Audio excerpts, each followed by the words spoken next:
What's up, y'all? Welcome to another episode of the Brick Brother Podcast. Welcome back. And if you're new to our channel, don't be shy. Make sure y'all hit that subscribe button. Make sure y'all hit that bell for notifications whenever we post. And hey, I just want to say to all my people that's been following us, thank you guys for being patient, because y'all know we building this brick by brick, but we're going to make sure to stay consistent for y'all this year. But with all that being said, let's get to the show.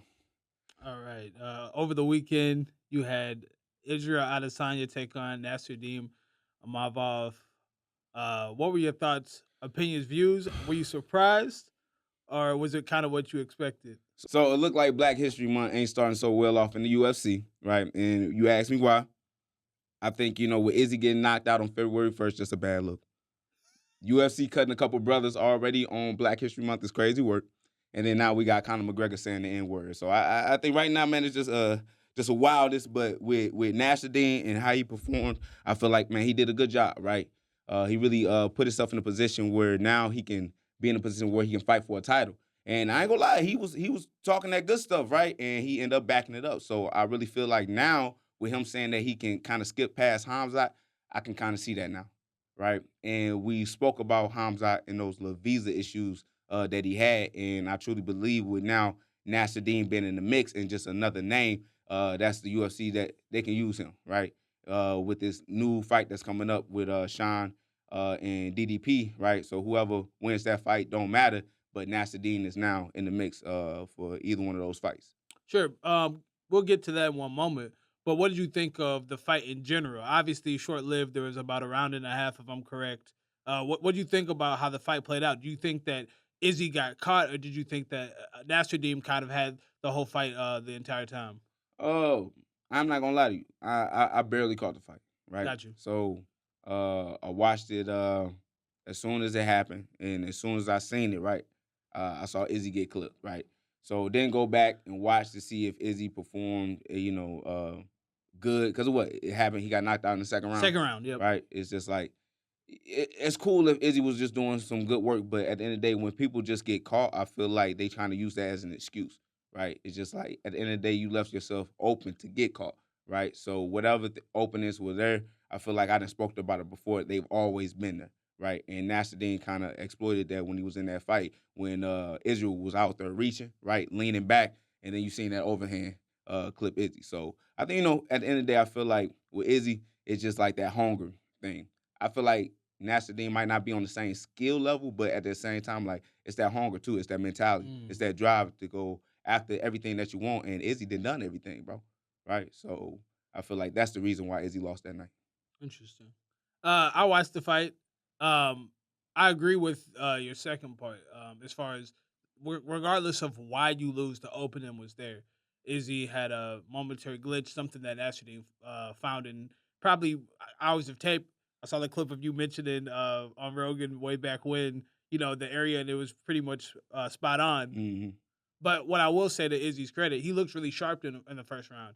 Nasruddin probably attempted 3 or 4 takedowns, couldn't get a single takedown.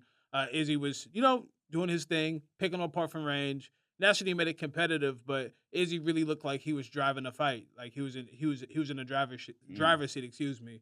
And in the second round, it was kind of a lot of the same, but Nasruddin, found his shot and made the most of his moment. So it was very interesting. So I don't think Izzy didn't look hungry. He didn't look prepared. Nasruddin just had a good game plan, was patient.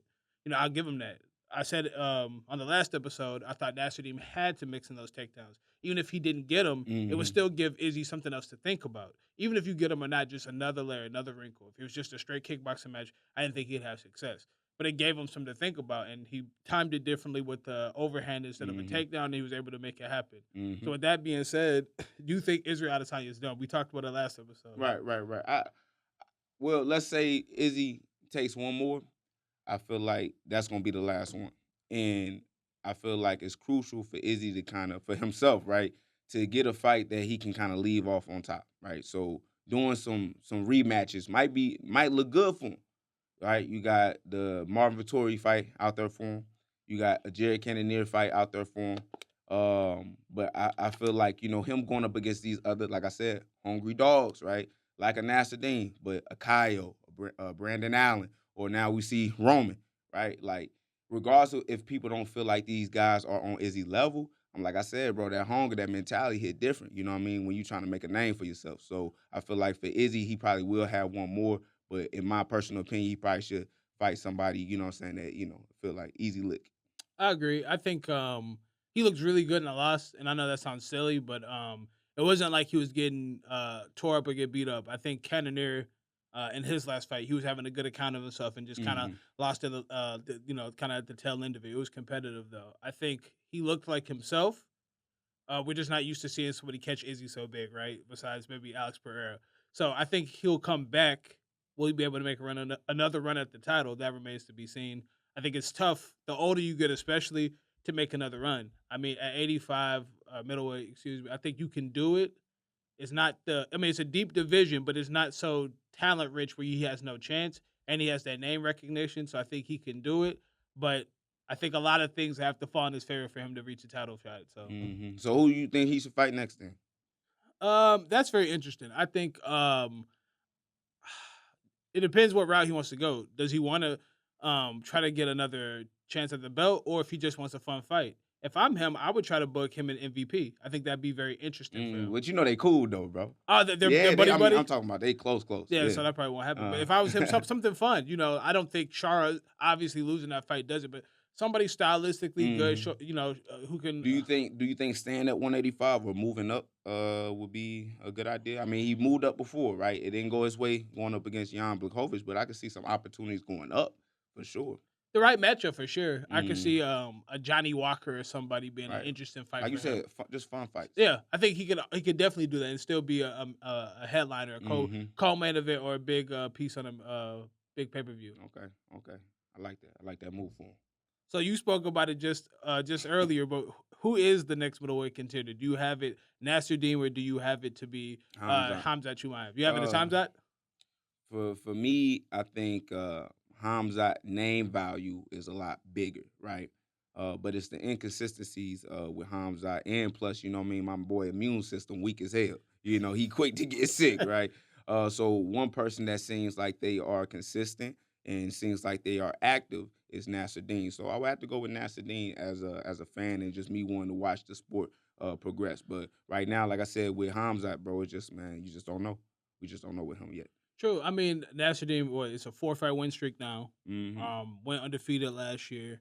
I mean, he's making a good name for himself, and we haven't seen anybody do that to Israel Adesanya.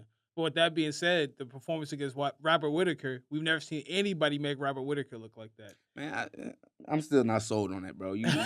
Look, now he came out with it, and I'm talking about Robert Whittaker that, he always got a weak jaw, right? He always has some loose teeth down at the bottom, you know what I'm saying? So, because I don't care what nobody say, I'm still not sold on Khamzat. It was a great performance. It was a dominant performance by him with somebody with that type of credentials and Robert Whittaker. But like I said before, let me see how long you can last on your feet. That's one thing. That's still the question that we haven't seen yet, right? Because all the fights have been taken down to the ground. So I would love to see if somebody can defend Khamzat shots, how long could Khamzat last on the feet? No, I agree. I mean, I think that's what contenders are kind of made for. Us getting to see them in the later rounds. What does he look like in the championship rounds? What does he look like against somebody who's a stylistic nightmare? That remains to be seen. But I think he's done enough to get himself there. Honestly, I do. I think Nasruddin took a minute, but yeah. And I think Nasruddin, if he got the shot, I wouldn't be mad at it either. Matter of fact, hold on. Now that we talking about it, why could that not be a eliminator?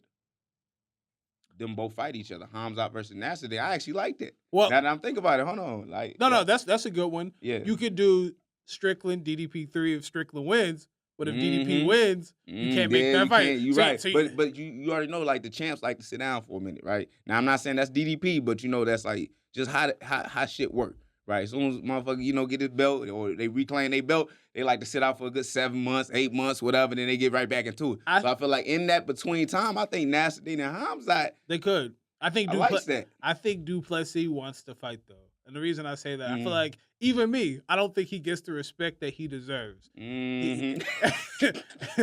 I think that DDP, he's undefeated in the UFC, right? Yes, he is. Yes, sir. And so is Khamzat. Yeah. Drakus is the champion, and nobody looks at Drakus like they looks at Khamzat. So I think he wants that respect. So if I'm him and I have confidence in Trying my to set that ability. nigga up. He should do everything in his power to if he beats Hamzat, I shut up. You shut up? I shut up.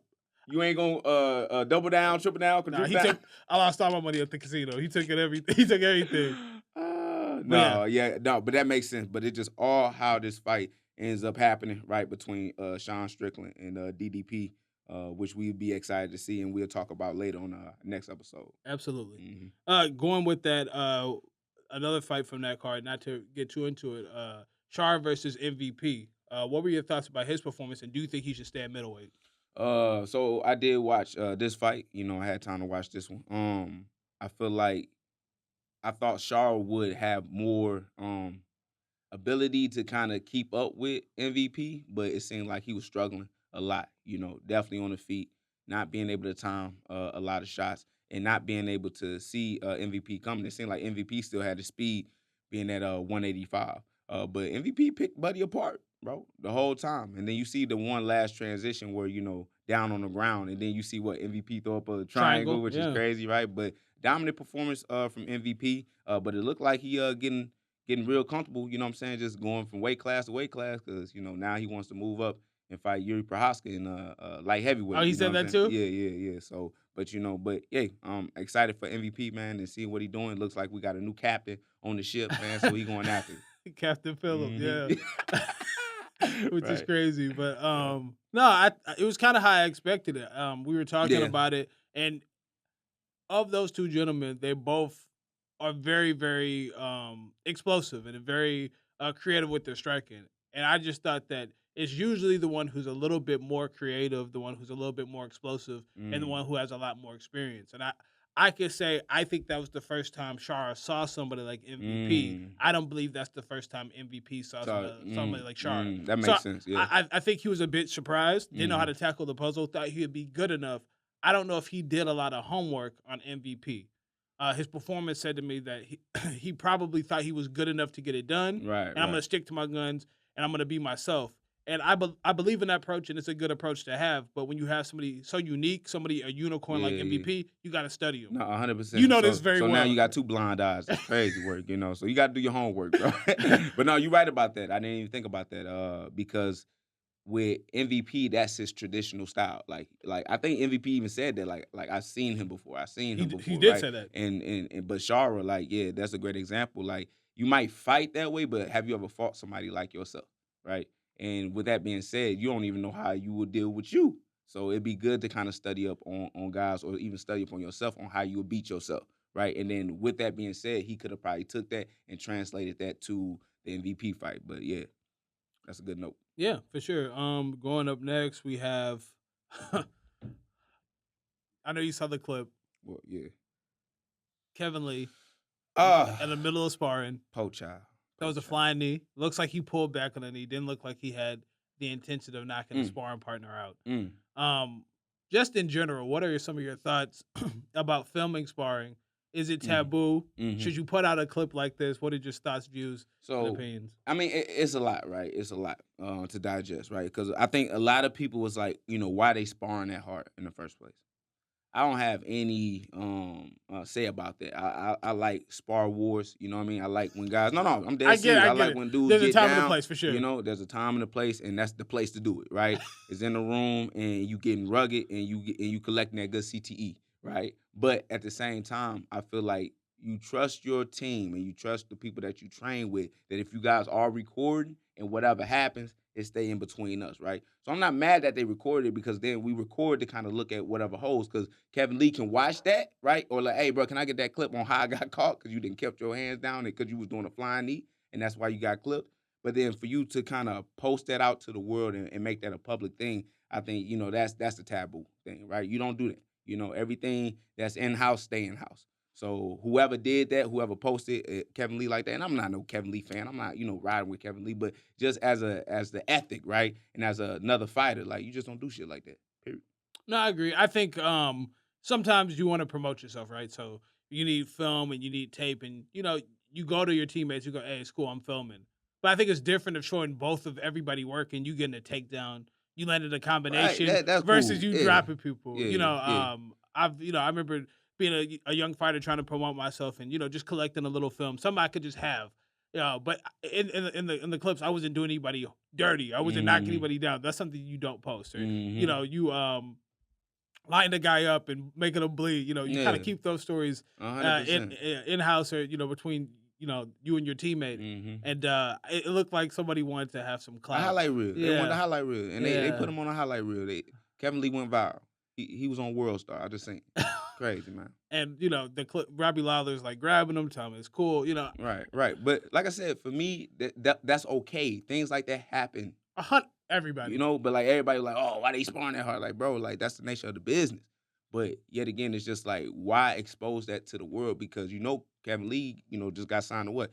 GFL, and they got a potential fight. Stuff like that can mess up your opportunity to get bread, right? Because they see that, like, yep, fight over with now, So just don't do it, bro. Like, for me, like, I would have got busy with whoever, got that on camera, but I would have had my brother have my back. Like, you would have had my back because, I ain't finna go viral a second time with dropping my ass, you know what I'm saying? So I feel like with Kevin Lee, man, it's just a situation, man, that sucked, but you got to be careful who you train with. Yeah, true. I think it's just corny, but, not just who you train with, just who you trust to be working with you in camp. John Jones tells the story of him working with somebody training for a fight, and somebody lands the biggest overhand he's ever felt. He's like, "You good, man?" Like, I think it's just a time and a place for that, and especially if you're filming. Like, I'll just say this from my experience: when somebody brings the camera out 9 times out of 10, you finna get busy. They try to whoop my ass. Right. You I already know what to expect. So, right. And I, unfortunate for Kevin Lee because he probably thought it was somebody he could trust and respect, and end up doing it. Doing him a little dirty on film, but it is what it is. Moving on to our next topic, we had your guy Bryce Mitchell. We didn't discuss what happened in the beginning. Him sort of humanizing Hitler and saying some controversial things. Since then, he's apologized. Do you take his apology as being authentic, or do you think he was doing damage control? I don't care what it is, to be honest with you. That's Bryce Mitchell being Bryce Mitchell, even with the apology, because I feel like right now, the talk ain't even on Bryce Mitchell, bro. It's on Sean Strickland. Right. Making the first page in Australia, right? So everybody, I feel like, they knew that what Bryce Mitchell said was terrible, right? And, him coming out with that apology, whether it was for damage control or whatever, but it seemed like it's already forgotten about because of Sean Strickland. And I feel like Sean Strickland kind of saved Bryce Mitchell's job because he went into the rabbit hole, right? And trying to get Bryce Mitchell out the rabbit hole, he done dug himself down there too, right? So with that being said, I feel like now, even though with Bryce Mitchell doing all what he did, I feel like he cool now because Sean Strickland turned that shit all the way up. That's just my opinion. No, I don't have it. No, I guess my thought on it is, do I think he was doing damage control? Probably. Do I think that Bryce Mitchell is the best source for information or news or anything? I mean, like, I'm never want to bash anybody. Bryce Mitchell is a very good fighter, in my opinion. A contender. His resume speaks for himself. But when you say that you don't believe in seatbelts, like it's a matter if they exist or not, it's your opinion if you want to use one or not. Right. Whether you think they're effective, but they exist. Right. So when you say something like that, everything I take with a grain of salt. Right. So do I think he was doing damage control? Probably. I think the more interesting point is once you apologize, you're the news cycle probably for a week or two, and we'll move on. Somebody else will say something crazy or somebody. And that's exactly what I'm saying. A tape leaks where somebody gets dropped in practice. The fights will happen this week, and we won't care anymore. So I think that's more of the thing of anything. Yeah. But I do agree with Sean Strickland with one thing: stand on business. If that's your political view, if that's your thought, we don't get into politics. But if that's your thought, just stand on it. Don't get backlash. You hear the boss calling you every name, probably the dumbest human being I've ever heard of. And, just stand on it. If that's how you feel, that's how you feel. 100%, bro. Yeah. So next topic, you had a little beef recently. I won't say beef, a tiff. A tiff. A little back and forth on X with Marvin Vettori. You want to give us your the backstory on that? It ain't much backstory. People can see it on X, right? But it was pretty much just a post that I made just talking about Conor McGregor, right? And he be on Habib, you know what I mean, trying to get that fight back, right? But I don't know what Habib was on and what he was snorting and what he was doing. But he went on X, right? Just attacking Habib. But I found it funny that he used the N word, right? My man want to say nigga on X, but out of all the words he could have used, like why he using that one? So I find it kind of crazy that the people that take pictures with him, the people that match rollies with him, and the people that talk highly of him didn't really kind of discuss or say anything out loud. So I just like hey, bro, I find it funny that people getting a little too comfortable, with everybody just using the N word. So why not I just bring this trend back? You know what I mean? You use the N word around me, right? You say nigga around me, I pop you in your mouth. So obviously, kind of ain't finna say nothing, right? Marvin Vettori thought he, come out and say something, right? Because he on the X field too, right? He want to get back viral, right? He want to get them numbers up. Oh yeah, bro. Yeah, we shouldn't use nigga or something like that, whatever. And he gonna type it out, and I'm like, all right, bet. So you gonna be the first person I put hands on. So I feel like the only reason why he was comfortable enough to do that is because we had a situation back in Vegas when I had fought Alex Morono, and I was training out at Extreme Couture. They sparring. It's Sean Strickland. It's Roman Delise and it's Marvin Vettori, and they all getting their work in. But I'm there to have a fight next weekend, and I'm cutting weight with Justin Hardy. So we hitting the mitt, we hitting the bag. We doing our thing to cut that weight. But Marvin gonna come out of nowhere, walk up to us and was like, "Hey, bro, you want to spar?" I'm like, "Bro, I'm lighting the ass right now. You big as hell, bro. I'm not finna spar you right now." Oh, come on, Buckley. You know what I'm saying? Why you being soft? I'm like, bro, I'm not being soft. I got a fight coming up this weekend. Why I'm going to fuck around, get myself hurt or playing around with you and now fuck up my bag? So he going to continue. He like, I laugh. I'm like, hey, but any other time though, I'll spar you. I'll give you that work. So you walk off, training session over with, everybody huddling in. So we huddling in. They was like, hey, what we going to break it down to? Marvin going to say, hey, Buckley a bitch. Everybody start giggling, whatever. So I'm like, all right, I got you. But they was like, no, we ain't gonna break it down on that. We're gonna break it down on extreme. 1, 2, 3, extreme. But ever since that day, we haven't had no incident with one another, except for this second moment that come. So I feel like with him being comfortable enough to say that, right? He like, ooh, let me push this envelope just a little bit further to see what he do. But see, I love that because they feel like if you hold restraint or if you don't, say nothing, right, that's a weakness. But I feel like what Marvin just fucked up and did is now that he gonna be an example for the world when I see him at the PI. And it's just the truth because I feel like we just allow a lot of shit to slide within the UFC, and then this is why motherfuckers treat us the way they do. And I ain't trying to get too serious about it, but I just feel like at the end of the day, it's just like, bro, when we gonna, get the respect that we deserve on a lot of things. So with Marvin Vettori being said, with his meatball head ass, you know what I mean? We gonna do him dirty when we see him at the PI, bro. And I want to see how much he gonna say nigga around me at that time. No, you cracked me up, by the way. Mm-hmm. Just I know you're serious, but you got to look at it from this standpoint. As far as the PI instance or extreme tour, whatever, people know when you're preparing for a fight. Did you beat Alex Morono? Yeah, you did. That's what you were there to do. You're not there to battle Marvin Vettori. People, and I can't say because I wasn't there, but I just have have experience where guys know that you're a little weak. They know that you're a little sucked down. You're a little beat up. That's the day when somebody gets the courage and wants to call you out. And if you say, nah, you're focused on what you have to do, they use that as an excuse to say, oh, you're being soft. But let you have gone out there, beat up Marvin Vettori. If that so happened, then you lose your fight. What did you win? What did you prove? You would have won nothing. And it's easy to talk online, but it's more than likely he probably would not say those words around you. but be honest with you, I think it's dumbass would. But see, with that being said, it's just like now I just got to show you, and this is the perfect sport that I told you about, bro. Like we don't have to talk about nothing. Put on these gloves, bro, and we're gonna go unlimited rounds. See, what's the beautiful thing about what I'm doing? I don't have no fight coming up. I don't know about Marvin and what he got going on, but like I love getting that work.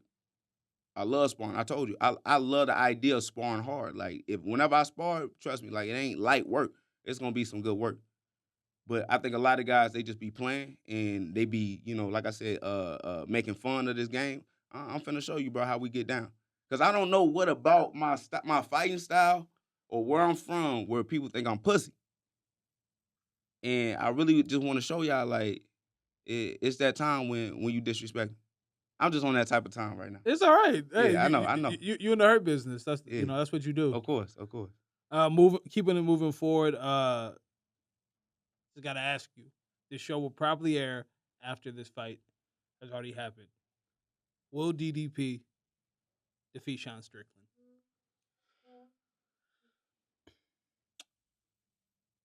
I think DDP got a great opportunity to do it. With everything that Sean Strickland, do what he do that's outside of the cage, right? That makes a lot of noise. I know that he is motivated to get that belt back, right? And one thing about being motivated and being, pushed to get what you had back, it puts you in a good position to have that momentum. But DDP does have a great opportunity to kind of reset that fight because it was close, right?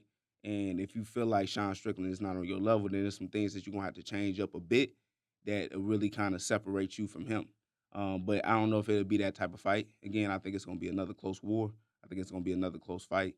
And depending on who wants it more, I feel like that's who's gonna take it. But do I have an actual pick, a horse in the game? I don't. So best man win. That's who take it for real. I'm gonna take a side. Not that I have a horse in the race. Not Mhm. that I actually care, actually. But I'm saying Sean gets it done. I think Sean was very close to winning last time. I think Sean will probably make smart adjustments.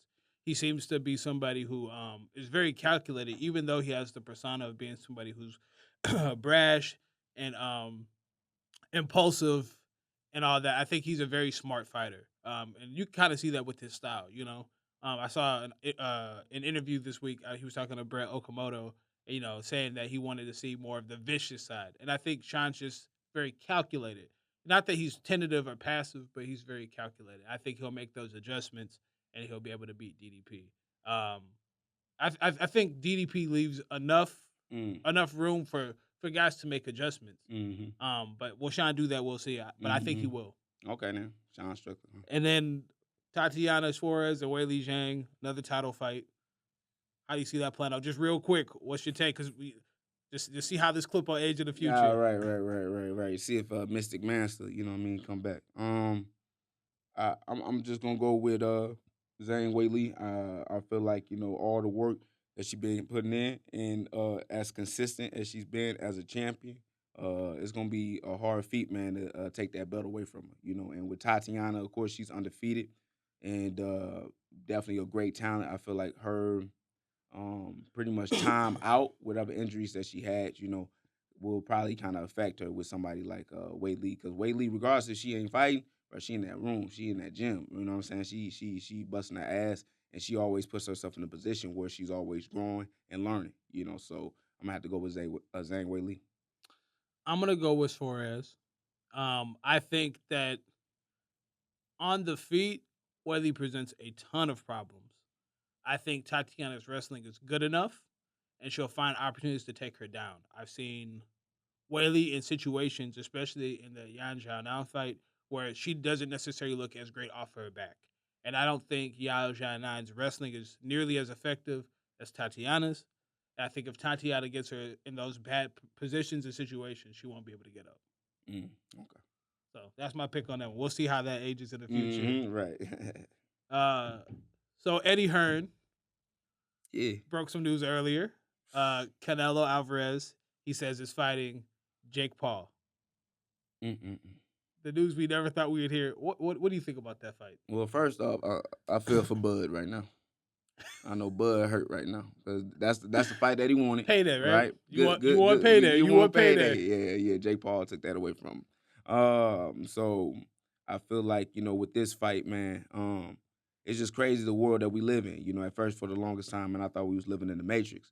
But find out, man, we in the universe of Sesame Street, man, because this some stupid ass shit they done made, bro. Like, whoever would have thought that Jake Paul would actually get a fight with Canelo, one of the best fighters of this era, you know what I'm saying, and actually be able to compete with him. And I'm talking about this right around the corner, bro. They talking about May, and it's locked in and it's ready. So, man, I feel like Canelo gonna do what he do, and it's not even gonna be we know this. It's not even gonna be close. It's probably gonna be a big embarrassment. But Canelo finna make the biggest check ever, and fighting the worst fighter that he ever fought. That's crazy. It's insane. Good for him though. Good for him. Do you think Jake has any clue what he's getting himself into? Nah. Because for me, it's not worth it. And I'm gonna keep it 1,000 on this one. I respect what Jake has done. Mm-hmm. He's put in a lot of work to make himself legitimate. He's a real boxer. He's not a world-class boxer. We talk about this all the time. Ben Askren talks about this principle when you say you're good. Like, what level were you good at? Did you play in high school? Were you a JV guy? Were you a varsity guy? Were you placing in, state? Did you go on playing the D1, D2? Mm-hmm. So I think Jake, if you're a regular guy and you end up on Jake Paul, he's going to put them hands on you. You're low level, he's going to put them hands on you. Mm-hmm. But MMA dude, go put the bands on you. Right? But compared to Canelo, this is crazy. Yeah. You couldn't beat up Tommy Fury. It's Canelo Alverez. Yeah. And Canelo really puts hands on people. Yeah. I don't think it's going to be good. Nah. And that's the thing, too. I see if it was the age, right? Like, Canelo's getting up there in age, and probably ain't no debate on that, bro. Like, Canelo still got Plenty. choppers, bro. Good power still, good speed, good, just defensive, work. I don't even see Jake Paul landing a punch, bro. Not at all. How long you think Jake Paul gonna survive? I'm just curious. I think it depends. You think Canelo gonna let him ride like Mayweather let Conor ride? I think he's I think he has to carry him. Mm-hmm. I think he has to. I think it's a part of him that I heard people talking. I think it was Clarissa. She said, "Well, if he's such an easy check, why don't you go get it then?" Mm-hmm. And I think he's telling the truth. I think he was hearing people say that he wants to go prove it. Mm-hmm. But do you want to see a 15-second fight between Jake Paul and Canelo Alvarez? Like, I think he's gonna. I ain't finna pay for this shit. I'm not paying. I think he has to put on a show.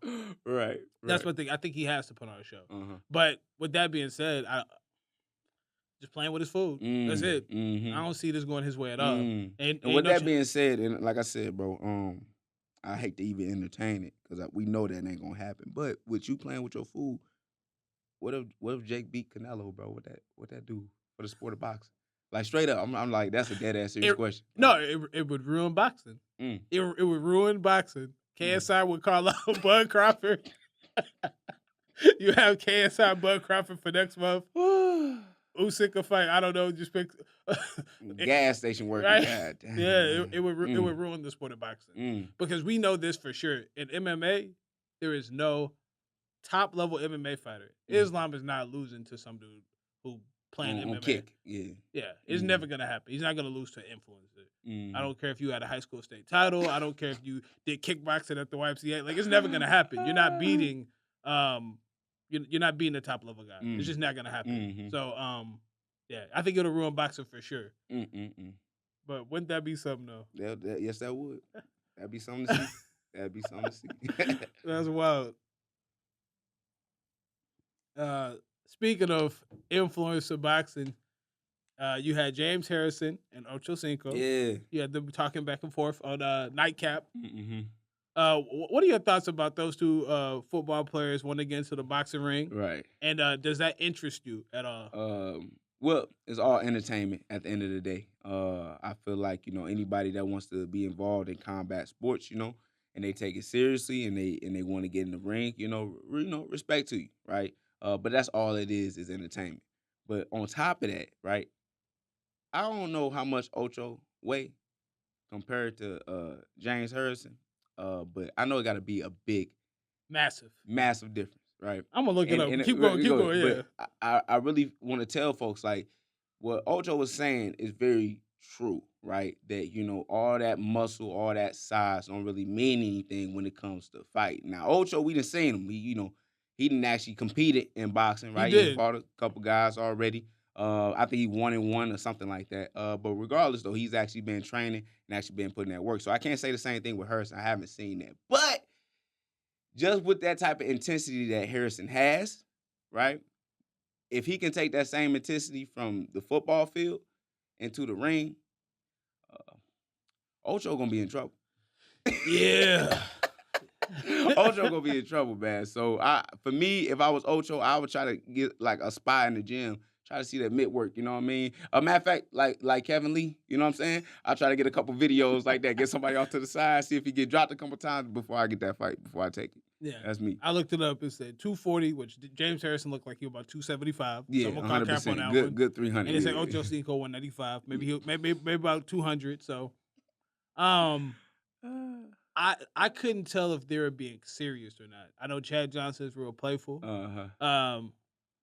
Obviously they both played in the AFC North, so they were division rivals in NFL at the same time and this and that. So I couldn't tell if they were joking, if this was just like to build the show. Mm-hmm. But it seemed like Ocho Cinco was mad for real. No, yeah, it looked like they was getting heated. I ain't gonna lie. It looked like they were about to throw hands right there, for sure, real quick.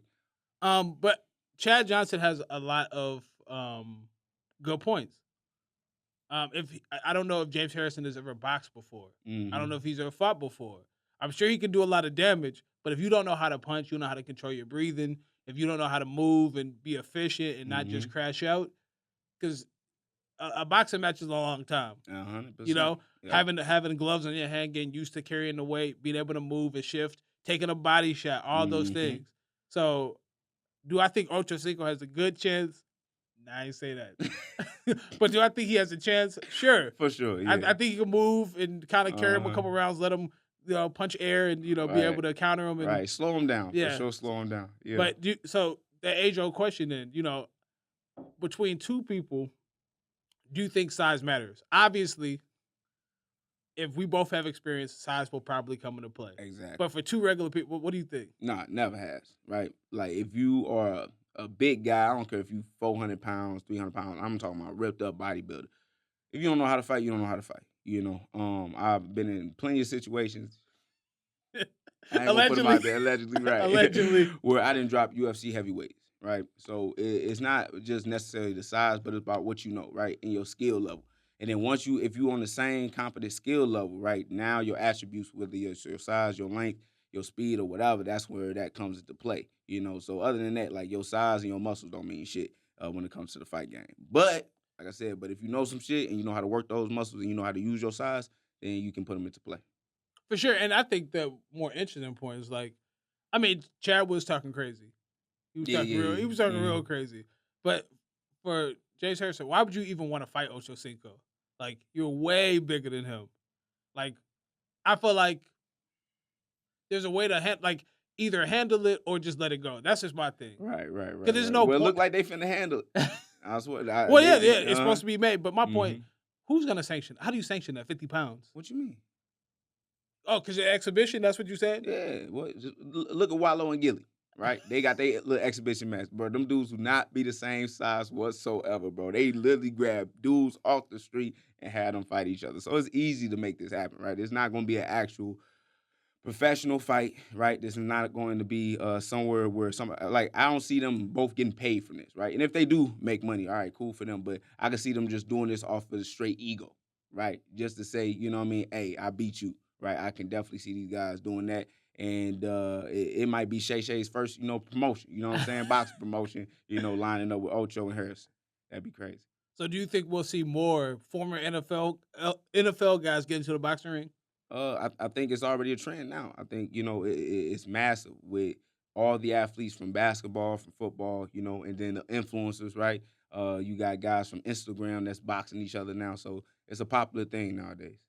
Yeah. It's just kind of weird. I feel like the UFC, I think we have the UFC to blame for this. I don't think if the UFC didn't take a large market share the way it did, that we would ever see. Like, I remember when I was a kid, I watched Oscar De La Hoya box Shaquille O'Neal. And it was like a gag. Like, nobody took it serious.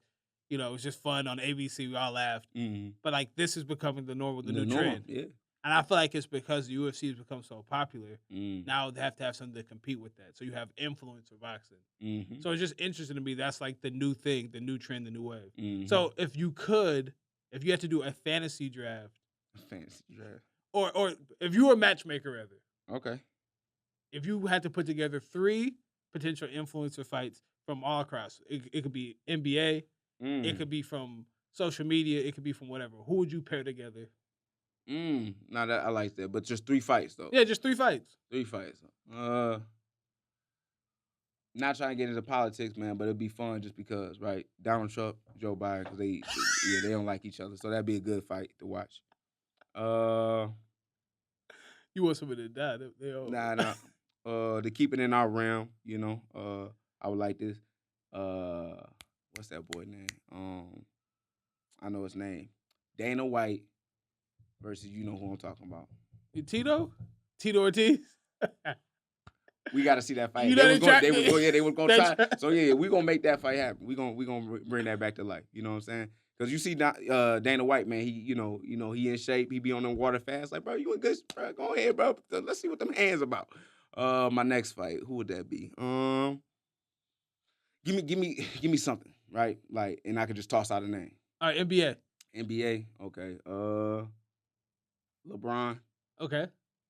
And then just give me a streamer. Ooh, damn. Versus Drewski. LeBron versus Drewski. There we go. Let's go. Yeah. So we got Donald Trump versus Joe Biden. We got Dana White versus Tito Ortiz. And then we got LeBron versus Drewski. Yeah. I think that'd be a major card, bro. That'll sell. A billion pay-per-view buys. 100%. Yeah. How about you, man? What were your top 3? Oh, man. That'd be tough. I mean, I think we could take...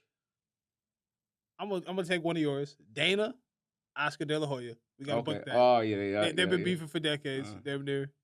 Let me think. I'm gonna take Shaquille O'Neal versus Francis, but it's just a super fight. You trying to get my man? No, boxing though. Shaq said he boxed, so I'm gonna put that together. Go ahead though. I think Shaq could do it as an exhibition. Go ahead. Who else could I pick? And then I would go Floyd Mayweather, Ilia Topuria. That sounds like a legit fight. But that's the same model. It's the same joint. Same model. I got you. Yeah. No, I like those. Hell yeah. Yeah, man. No, we be making some bank off of that. Hell yeah. You know what I'm saying? Yeah. So breaking news, he was supposed to have one more fight. Apparently he's calling it quits. Dominick Cruz good shit. has just retired. What do you think about that, man?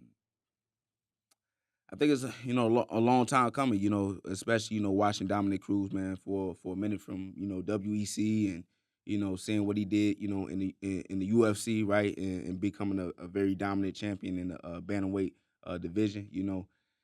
It's gonna be sad to see him go, but it's sad that the same things that he's been dealing with, right? It's just these injuries, man, and obviously, bro, it only get worse as we get older. And it's sad that, he was trying to have one more final fight, but, unfortunately, the injuries got to him, man, and he had to retire. So, it's unfortunate, man, but, shout out to him and his career and what he's been able to do within the UFC, man, because he's definitely going to be a Hall of Famer for sure. First ballot Hall of Famer. I think, like you said, a long time coming.